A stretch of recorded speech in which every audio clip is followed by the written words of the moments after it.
할렐루야. 우리 이 시간에 앞뒤 좌우의 분들과 사랑합니다, 축복합니다. 우리 잠시 인사하도록 하겠습니다. 사랑합니다, 축복합니다. 여러분 일주일 만에 만나시니까 반가우시죠? 우리의 입모양을 보이고 또 미소를 보이면 좋겠는데 우리의 눈으로 반갑게 인사하시고 또 만나시고 함께 교제하셨으면 좋겠습니다. 여러분 모든 순간들 속에서 우리는 교제 관계는 끊어지지 않습니다. 그것이 느슨해지기도 하고 혹은 왕성해지기도 하는 그런 정도의 차이는 있지만 지금 이 순간에서도 서로 눈을 마주하면서 교제와 관계는 끊어지지 아니하고 무언의 언어와 말들과 소통을 계속해서 이어가고 있다라는 것입니다. 그래서 우리가 이 자리에 앉아서 하나님의 말씀을 듣고 내가 응답하고 반응하고 그 말씀으로 살아가기 위한 결단하기 위해서 우리가 주님 앞에 예배를 드리고 은혜를 받기 위해서 앉아 있다라는 것입니다. 그래서 우리의 입이 가려졌지만 눈으로 함께 소통하시고 눈으로 웃으시고 눈으로 또 신호하시고 눈으로 하나님 앞에 화답하면서 우리가 주님 앞에 귀한 교제의 시간으로 이 시간 은혜가 충만하게 되기를 주님의 이름으로 축복합니다. 여러분 호랑이에 비견되는 동물의 왕 사자를 아시지요? 이 사자는 호랑이와 다르게 무리 생활을 합니다. 영상을 보니까 한 사자의 무리가 평화롭게 살아갑니다. 숫사자 한 마리, 그리고 암사자 여러 마리, 그리고 암사자 한 마리에 새끼 사자 세 마리가 이렇게 무리를 이루어서 잘 살아가고 있는 것입니다. 이 사자 무리의 평화는 우두머리 되는 숫사자의 힘에 달려 있습니다. 그가 그 힘으로 수차례 도전해오는 다른 숫사자의 도전 앞에 그가 승리했을 때야 비로소 자신도 지켜내고 자기 사자 무리를 지킬 수도 있는 것입니다. 그런데 보니까 어느 날 이 무리에 다른 숫사자 세 마리가 도전해 오는 것입니다. 싸움이 일어났습니다. 그런데 그만 그 무리의 우두머린 숫사자가 지고 말았습니다. 몸을 뉘었는데 잠시 일으키는가 싶더니 다시 눕고 더 이상 일어나지 못했습니다. 그 사자가 죽고 말았습니다. 문제는 이제 암사자들은 새롭게 우두머리가 된 사자의 무리가 되면 되는데 거기에 딸린 새끼 사자 세 마리가 문제입니다. 숫사자가 다른 우두머리가 거기에 지배를 하게 되어지면 새끼 사자는 다 물어 죽이게 되어 있습니다. 그래서 거기에 있는 어미 사자가 새끼 사자를 데리고 다른 곳으로 도망하면서 떠나는 선택을 하게 되는 것이죠. 도망하면서 떠나면서 첫 관문이 바로 강이었습니다. 어미 사자가 강을 건너니까 두 마리 새끼 사자가 따라와서 같이 건너는 겁니다. 그런데 한 마리 새끼 사자가 건너지 못하고 두려워하는 것입니다. 그러다가 어쩔 수 없이 어미를 따라서 강을 건넙니다. 그런데 악어가 나타나서 그 새끼 사자를 채 가게 되는 것입니다. 세 마리 새끼 사자 중에 한 마리가 죽고 두 마리만 남았습니다. 어미 사자는 이제 안전한 곳에 이르게 되어지고 또 한 가지 관문은 이 두 새끼 사자에게 젖을 먹여야 되는데 먹이를 잡아 먹어야만 이 새끼 사자를 기를 수 있는 것입니다. 사자는 무리지어서 행동하고 무리지어서 사냥을 하기 때문에 성공률이 높게 되지요. 그런데 혼자 남았기 때문에 사냥하는 것이 쉽지 않습니다. 계속해서 실패하는 것입니다. 그리고 이제 마침내는 새끼 사자 두 마리를 한적한 곳에 데려다 놓고 자기가 좀 거리를 두고 이제 사냥하러 가는 겁니다.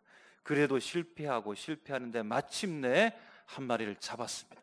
그리고는 허겁지겁 이제 고기를 먹고 있는데 그 고기 냄새를 맡은 피 냄새를 맡은 하이에나가 와서 사자가 먹는 그 고기를 빼앗으려 하는 겁니다. 그래도 어느 정도 먹었기 때문에 이제 그것을 고기를 내주고 다른 곳에 가게 되어주고 사냥하느라 지치고 배고프다가 허겁지겁 먹이기 때문에 피곤한 몸이었겠지요. 그래서 새벽녘까지 잠들었다가 이제 어미 사자가 깨어서 사자 두 마리를 둔 곳에 가게 되는 것입니다. 그런데 한 마리밖에 보이지 않습니다. 보이는 한 마리도 이상합니다. 뒤 두 다리를 쓰지 못하고 앞다리로만 뒷몸을 끌면서 이렇게 가는 겁니다. 어미가 이 각박한 자연의 생태 속에서 앞으로의 현실을 알고 있듯이 이 몸을 가지고는 살아갈 수 없다는 것을 알고 있었을까요? 이 힘든 새끼 사자를 버려두고 혼자 떠나가게 되는 겁니다. 새롭게 사자의 공격을 받아서 새로운 우두머리를 두고 이제 새로운 무리가 되어야 되는데 자기 새끼를 살리기 위해서 3마리를 데리고 나왔는데 이제 한 마리도 없는 것입니다. 혼자 남은 것입니다. 그도 삶을 포기하는 듯 동물이지만 그렇게 보입니다. 물소떼 강한 무리에 정면으로 충돌해서 공격하기 시작하는 겁니다. 물소떼가 얼마나 강합니까? 좀처럼 사냥이 되지 않는 동물입니다. 그래서 오히려 이 어미 사자가 위기에 봉착한 것입니다. 그때 그의 눈앞에 적이 멀찍이서 새끼 사자가 보이는 겁니다. 죽은 줄로만 알았는데, 사라진 줄로만 알았는데 그 새끼 사자를 보고 그 위험에 빠진 그 환경 속에서 결국에는 벗어나서 새끼 사자를 이제 만나게 되는 것입니다. 우리는 알게 되지요. 예상하게 되지요. 이 앞으로 있어지게 될 또 관문이 있지 않을까라고 그렇게 염려하고 있는데, 마침 지난번에 어떤 사자의 한 무리와 충돌하고 싸우기도 했지만 이번에는 만났을 때 그 사자 무리에서 이 어미 사자와 새끼 사자를 받아주는 겁니다. 극적인 상황이 일어나는 겁니다. 여러분, 약육강식만이 존재하는 잔인한 자연 세계 속에서도 먹고 먹히는, 죽고 죽이는 본능으로 살아가는 이 동물, 이 환경 속에서도 따뜻함을 볼 수 있었습니다. 여러분, 그러면서 이 세상을 한번 생각해 보았습니다. 물어뜯는 사자의 세계 속에서도 따뜻함이 있는데 우리가 사는 이 세상은 어떨까 한번 생각해 보는 겁니다. 여러분, 어떻습니까? 이 세상은 따뜻합니까? 아니면 냉철하고 차갑습니까? 여러분이 살아가는 세상은 따뜻하게 느껴집니까? 감동이 있습니까? 극적인 감동으로 살아가고 있습니까? 아니면 그냥 방치된 채 너와 나는 분리되어져서 그냥 그렇게 살아가고 있습니까? 여러분, 무더위여서 뜨거운 것이 아니고 우리 속마음을 말하는 것이죠. 우리가 살아가는 세상, 우리가 만나는 세상, 여러분 얼마나 따뜻하게 살아가고 있습니까? 오늘의 말씀을 통해서 여러분 따뜻함을 회복하기를 주님의 이름으로 축복합니다. 하나님이 우리를 사랑하시는 그 사랑과 믿음 속에서 우리의 주어진 삶 속에서 하나님의 은혜를 통하여서 감동이 넘치는 따뜻함을 발견하게 되는, 회복하는 귀한 시간 되기를 주님의 이름으로 축복합니다. 오늘 본문 말씀 이전의 사건을 우리는 잘 알고 있습니다. 예수님께서 유명해졌는데 더 유명해졌지요. 헤롯 안디바, 곧 갈릴리와 베레아를 다스리는 분봉왕에게까지 알려지게 되는 것입니다. 이가 예수님의 소식을 듣고 세례 요한이 살아나는 것이 아닌가라고 이렇게 생각할 만큼 예수님에 대해서, 세례 요한에 대해서 생각하고 세례 요한에 대해서 죽은 경위를 말씀 속에서 이야기하게 되면서 그는 고뇌와 번민, 연민 속에 빠져지게 되는 것이죠. 마치 세상을 닮은 헤롯을 우리는 지난 시간에 함께 나누고 만났었습니다. 여러분, 시간상으로 보면 세례 요한의 이야기는 회상입니다. 이미 과거에 있었던 이야기를 기억해내는 이야기입니다.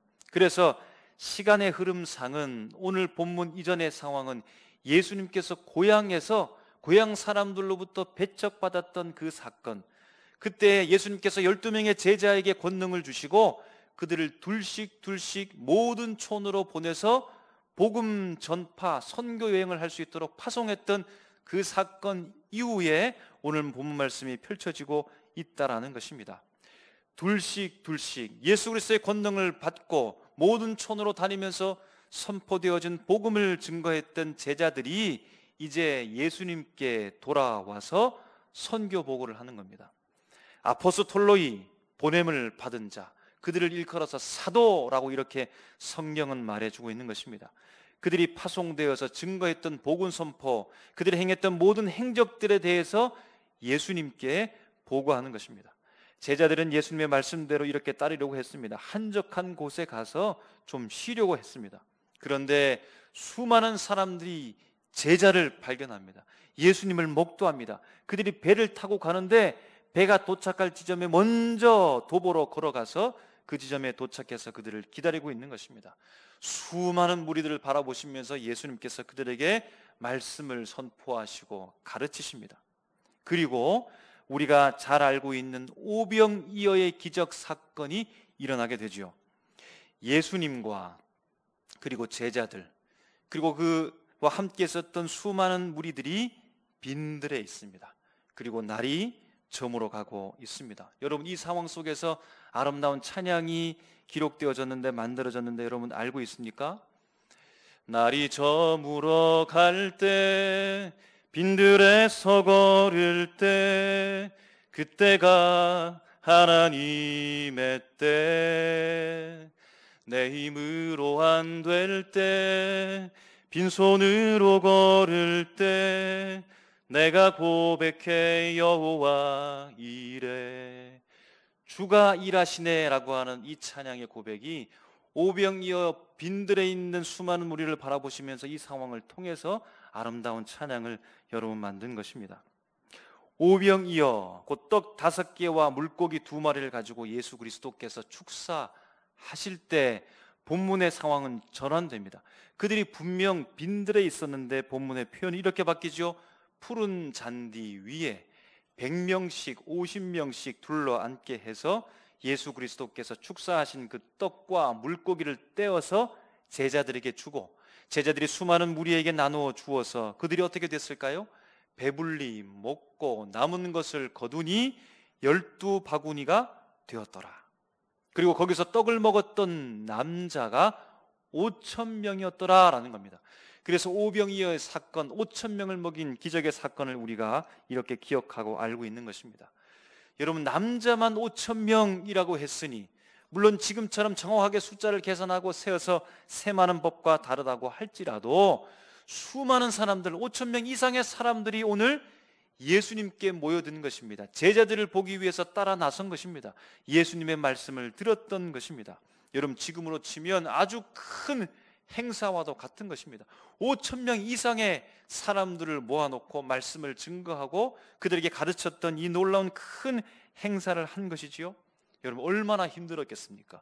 얼마나 버거운 일이겠습니까? 예수님과 12명의 제자가 5,000명 넘는 사람들을 통제하고 그들에게 가르치고 오병이어를 주었으니, 나누어 주었으니 얼마나 힘든 일이겠습니까? 여러분, 이제 조금만 있으면 아동부 여름 성경 학교를 하게 되어지는데 그 어린이들을 통제하는 것도 너무나 힘든데 오늘 수많은 사람들을 통제하면서 그 번거로운 일을 마다하지 않고 자처했던 예수님이죠.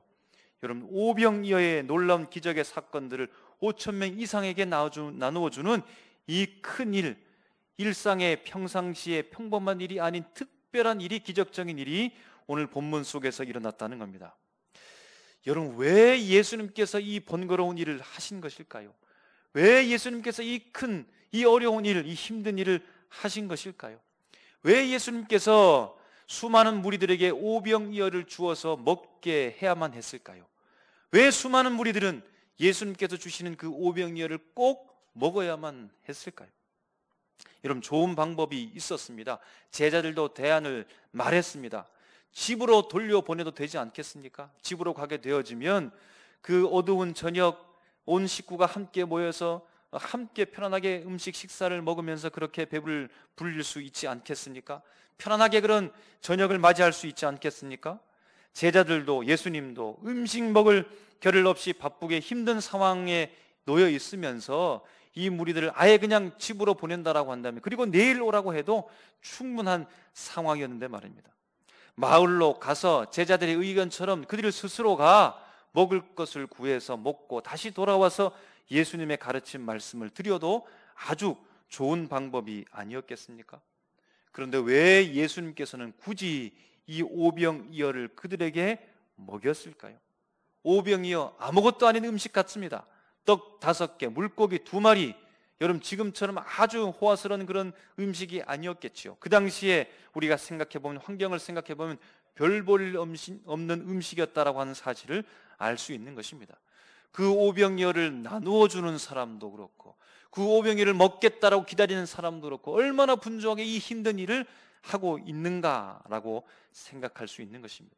왜 예수님께서 이 힘들고 번거롭고 어려운 일을 자처하면서 하고 있는 것일까요? 예수님의 원래 성격이 한번 말을 하시면 끝까지 해야 되는 그런 성격 때문에, 일 중심의 사람이었기 때문에 예수님께서 이렇게 무리하면서 이 일을 하고 계신 것입니까? 큰 무리의 환호 소리가 워낙 컸기 때문에 예수님께서 그 소리에 돛이 되어져서 사실은 하지 않아도 될 사역들을 하고 무리수를 두면서 이 일을 감당했을 것일까요? 제자들이 현명한 이야기를 했지요. 이 일을 마을로 보내서 각각 먹고 오게 할 수 있는 방법을 제안했습니다. 그런데 스승 체면상 제자들의 말을 듣기가 좀 그래서 예수님께서 무리수를 두고 5천 명을 먹이는 기적을 일으켰던 것일까요? 여러분, 오늘 본문에서 주님의 마음을 한번 생각해 보기를 원합니다. 예수님께서는 왜 무리들에게 오병이어의 사건, 이 기적을 일으켰던 것일까요? 복잡하고 어렵고 이외에 조금 더 편한 길이 있고 조금 더 효과적인 길이 있고 조금 더 효율적인 방법이 충분하게 있었음에도 불구하고 이렇게 번거롭고 힘들고 어려운 이 일, 예수님께서 어떤 마음을 품고 계셨길래 이런 오병이의 기적을 예수님께서 자처했던 이유가 무엇입니까? 주님의 마음을 한번 찾아갔으면 좋겠습니다. 우리가 읽었던 31절 말씀에 이렇게 말합니다. 이르시되 너희는 따로 한적한 곳에 가서 잠깐 쉬어라. 여러분, 이 말은 예수님께서 제자들에게 한 말씀입니다. 아포스톨로이, 보냄을 받은 자, 사도들, 예수 그리스도의 제자들이 둘씩 짝지어서 모든 촌으로 가서 복음을 증거하고 돌아온 이후에 사람들이 많아서 식사할 겨를도 없는 지친 그들에게, 제자들에게 하신 말씀, 이르시되 너희는 따로 한적한 곳에 가서 좀 쉬어라, 쉬었으면 좋겠다라고 하는 예수님의 마음이 그들에게 드러나 있다는 것입니다. 37절 말씀에 보면 대답하여 이르시되 너희가 먹을 것을 주라 라고 말씀합니다. 이 말씀도 예수님께서 제자들에게 하신 말씀입니다. 빈들에서 날이 저물어서 제자들은 무리들이 마을로 가서 스스로 음식 사 먹기를 원했는데 예수님께서 하신 말씀은 그러지 말고 너희가 무리들에게 먹을 것을 주면 좋겠다라고 하는 그 마음이 예수님께서 드러내 보이고 있다는 것입니다. 여러분, 예수님의 마음이 보이십니까? 예수님의 마음이 어떠합니까? 34절 말씀에 보면 이렇게 말합니다. 예수께서 큰 무리를 보시고 목자 없는 양 같음으로 인하여 불쌍히 여기시사라고 말합니다. 예수님의 눈에 비친 그들은 불쌍했습니다. 날이 저물어가는 빈들 가운데 예수님과 제자들을 보고 배를 타고 간 것이 아니라 도보로 저 멀찍이 걸어와서 걷는 듯 뛰는 듯 먼저 도착해서 예수님의 말씀을 듣기 위해서 모여든 그 무리들을 바라보실 때 예수님께서는 목자 없는 양과 같이 불쌍한 마음으로 그들이 보였다라는 것입니다. 예수님만 바라보는 그들, 제자들만 쳐다보는 그들, 빈들이 있는데 함께 모여서 주님만 쳐다보는, 주님 말씀 듣기를 소원하는 그들을 바라보시면서 주님은 목자 없는 양같이 그들이 불쌍하게 보였다는 것입니다. 여러분, 정말로 이 무리들은 목자 없는 양이었을까요? 여러분, 분명 이때는 날이 저물었습니다. 저녁이 된 것입니다. 저녁이 되었다는 말은 저녁 식사 때가 된 것입니다. 저녁 식사가 때가 된다는 말은 하루 종일 열심히 일한 후에 각자의 삶 속에서 바쁘게 일하다가 이제 마침내 저녁이 되었으면 저녁 식사 때 얼마나 여러분 배가 고팠겠습니까? 지금처럼 풍요로운 세대가 아니기 때문에 그때 그 당시에 그들이 얼마나 잘 먹었겠습니까? 그런데 저녁이 되었으니, 날이 저물었으니 얼마나 배가 고팠겠습니까? 여러분, 사람의 기본적인 욕구 중에 식욕이라고 하는 것이 얼마나 강합니까? 먹지 못하면 그 사람은 굉장히 괴로움 가운데 있는 것이고 먹기 위해서 산다라고 할 정도인 것입니다. 그런데 배고픔에도 불구하고, 저녁 때가 되었음에도 불구하고, 날이 저물었음에도 불구하고 그들이 지금 왜 있는 것입니까? 주 예수 그리스도의 말씀을 듣기 위해서 진리에 목말라 있다라는 것입니다. 여러분, 얼마나 이들이 목자 없는 양같이 진리의 풀을 뜯지 못했으면 이렇게까지 예수님께 찾아와서 기다리고 있겠습니까? 여러분, 이들이 목자 없는 양같이 진리의 샘에서 물을 얼마나 마시지 못했으면 그 생명의 샘, 그 물을 마시기 위해서, 생수를 마시기 위해서 오늘 예수님께 이렇게까지 앉아 있겠느냐라는 말입니다. 이들은 분명히 진리에 목말라 있고 진리를 먹기 위해서, 진리를 발견하기 위해서, 진리의 말씀을 듣기 위해서 식욕도 억제한 채 예수님께 와서 예수님의 말씀을 드리려 하는 상황, 분명히 이들은 목자 없는 양같이 불쌍한 상황 속에 놓여져 있다는 것입니다. 여러분, 예수님께서 왜 제자들에게 너희들이 무리들에게 먹을 것을 주라라고 그렇게 말씀하신 것일까요? 제자들이 뻔히 할 수 없는 것을 알면서도 핀잔 주기 위해서 예수님께서 그렇게 말씀했던 것일까요? 너희들은 오병이의 기적을, 너희들은 그들에게 먹을 것을 주지 못하는 사람이다, 아주 나약한 사람이다라는 것을 알려주기 위해서, 확인시켜주기 위해서 예수님께서 이러한 질문을 하신 것일까요? 너희들은 못하지, 그러나 나는 할 수 있다라고 하는 것을 예수님께서 알려주기 위해서 그들에게 너희들이 무리들에게 먹을 것을 주라라고 예수님께서 이렇게 말씀한 것일까요? 여러분, 우리는 알고 있습니다. 예수님께서 제자들을 향하여서 아포스톨로의 사도들이라고 말씀하셨고, 보냄을 받은 자, 파송되어져서 주의 복음을 증거하고 돌아온 그들에게, 그들이 예수께 모여 자기들이 행한 것과 가르친 것을 낱낱이 고했습니다. 무엇을 보고했을까요? 무엇을 말했을까요? 우리는 본문의 상황을 알고 있습니다. 세례 요한의 사건은 이전 기억의 사건, 과거의 사건이고, 시간의 흐름상 이 사건은 어디에 연결되어져 있는 것입니까? 오늘 이들이 예수님께로부터 파송되어진 모든 촌에 가서 복음을 증거하고 그 속에서 어떤 사건이 일어났습니까? 13절 말씀에 많은 귀신을 쫓아내며 많은 병자에게 기름을 발라 고쳤던 그 사건 이후에 돌아와서 아포스톨로의 사도들이 예수님께 와서 파송하신 그분께 와서 보고한 상황 이후에 지금 연장되는 말씀입니다.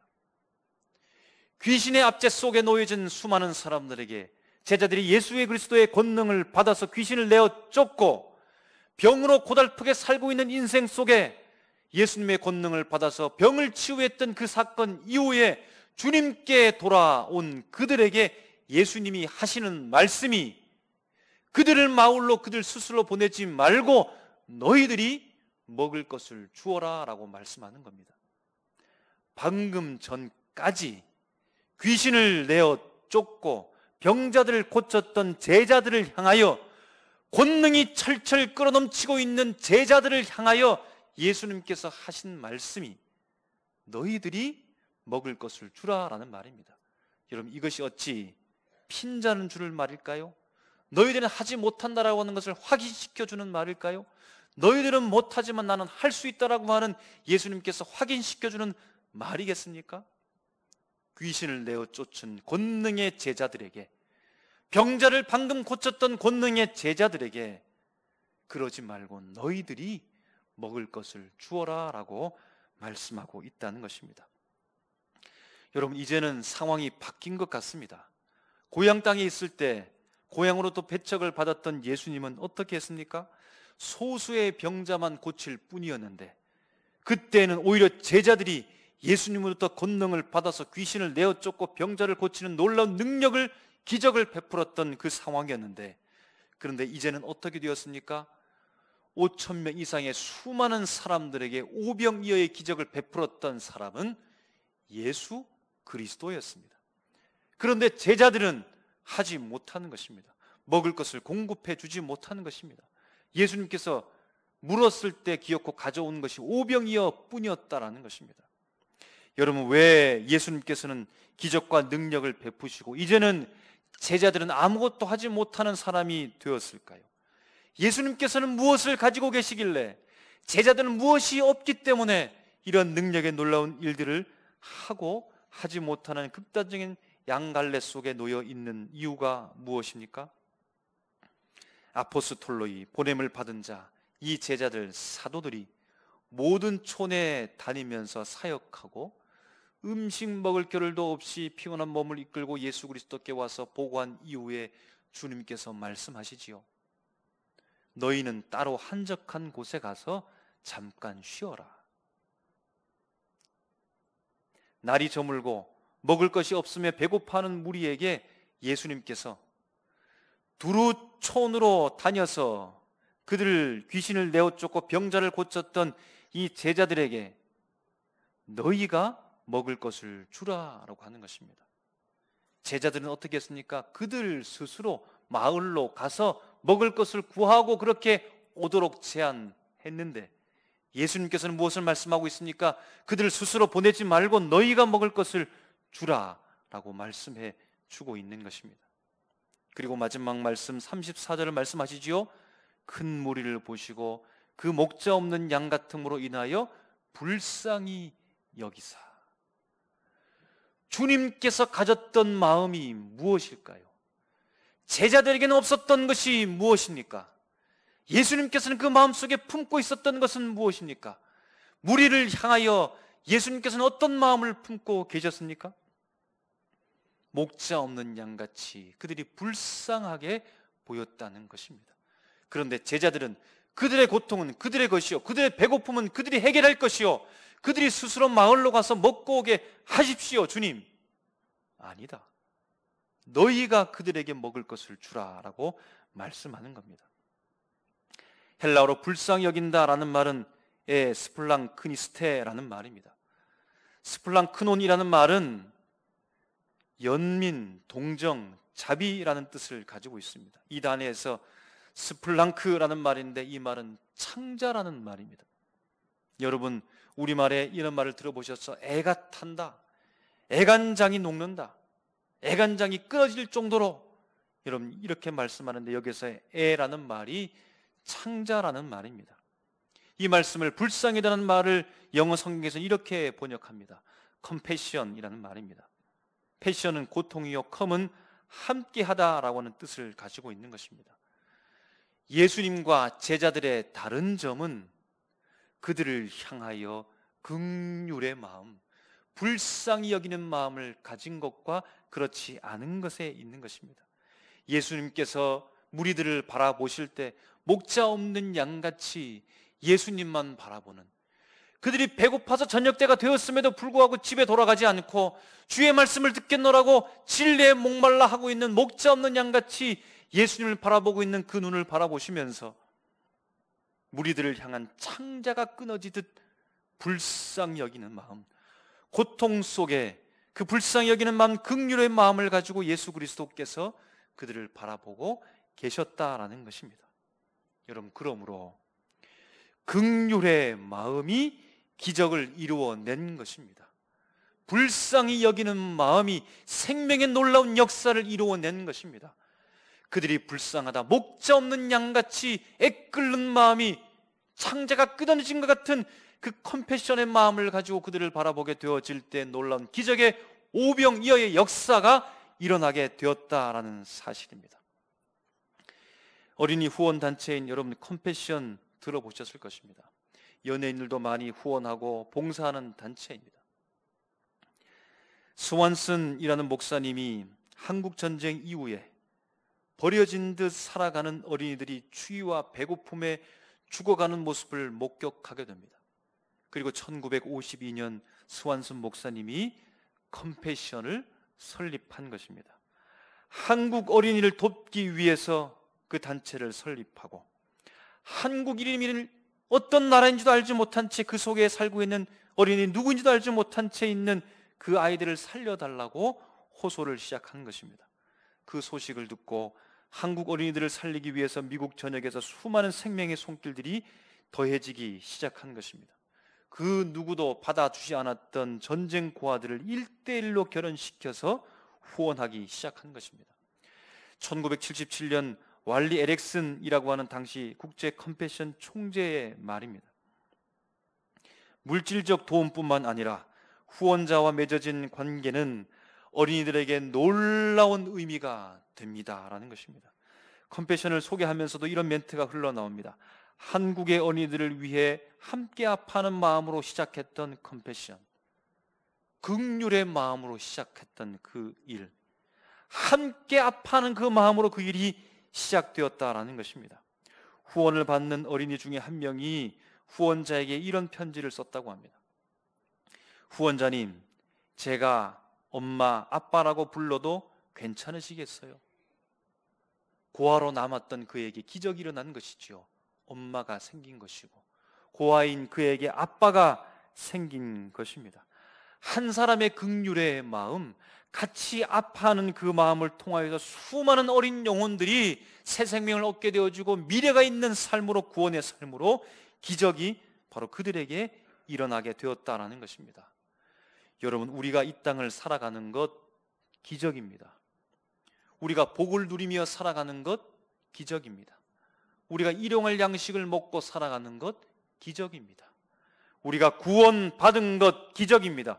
우리에게 천국이 주어진 것 기적입니다.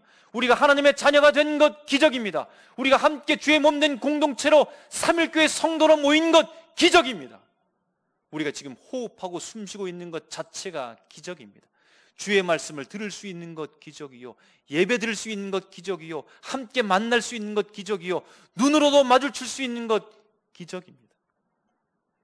여러분, 우리는 어떻게 살았습니까? 소망 없이 살았던 민족이요, 우리 개인이요, 우리 가정이요, 우리의 백성이었습니다. 세상에 기쁠 것 하나 없이 그렇게 살고 있었는데, 우리가 이처럼 날마다 기쁘게 범사에 감사하며 살아갈 수 있는 이유가, 이런 기적을 누리며 살아갈 수 있는 이유가 무엇입니까? 이 기적을 만들어낸 것은 누구입니까? 인간의 지혜와 능력과 돈이 기적을 만들어내었습니까? 아닙니다. 세상의 권력과 권세가 이 기적을 만들어냈습니까? 어느 한 사람의 힘 있는 자가 이 기적을 만들어낸 것입니까? 아닙니다. 예수 그리스도의 불쌍히 여기심, 목자 없는 양같이 세상 속에 버려진 우리를 바라보시면서 예수 그리스도께서 직접 이곳에 내려오신 그 애끓는 창자가 끊어지는 불쌍해하는 마음, 긍휼의 그 마음을 통하여서 우리가 새 생명 얻는 기적의 사람이 된 줄로 믿습니다. 주님이 목자 없는 양같이 바라보시는 긍휼의 마음을 통하여 여러분, 우리가 생명 얻은 것입니다. 우리의 힘과 능력과 기적의 능력을 가지고 우리가 다 모든 것을 끌어모아서 가장 효과적인 방법을 마련해서 우리가 이만큼 이런 인생 가운데 놓여진 것이 아니라 예수 그리스도의 불쌍히 여기신 그 마음을 통하여 우리가 지금 호흡하며 살아가고 있다는 사실을 여러분 깨달으시기 바랍니다. 예수님께서 떡 5개와 물고기 2마리를 들고 하늘을 우러러 축사하십니다. 여러분, 이 모습은 신비한 모습이 아닙니다. 다른 사람으로부터 한 번도 보지 못했던 광경이 아닙니다. 그때 그 시절 이스라엘 백성들 가운데 여느 가정에서 가장인 아버지가 음식을 들고 하늘을 우러러 축사하는 것은 가정에 가면 다 볼 수 있는 일이었습니다. 5천 이상의 수많은 무리들이 빈들에 있으면서 예수님만, 제자들만 바라보는 그들을 향하여서 하늘을 우러러 축사한 이 일은 예수님께서 고아처럼 버려진 목자 없는 양 같은 그들의 목자가 되고 아버지가 되었다는 일을 보여주는 것입니다. 여러분, 그곳은 빈들이었지요. 아무것도 없는 곳이었습니다.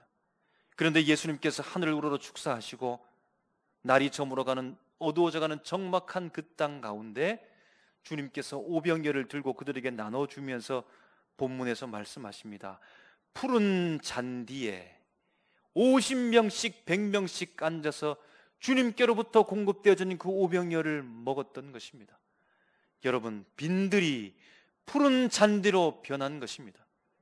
마치 시편 23편의 말씀과 같습니다. 여호와는 나의 목자시니 내게 부족함이 없으리로다. 그가 나를 푸른 풀밭에 누이시며 쉴만한 물가로 인도하시는도다. 여러분, 주님이 우리를 긍휼히 보고 계십니다. 우리를 불쌍히 보고 계십니다. 그래서 오늘 우리가 이렇게 생명 호흡하면서 살아가고 있다는 것입니다. 여러분, 그러므로 우리도 긍휼의 마음을 가지시기 바랍니다.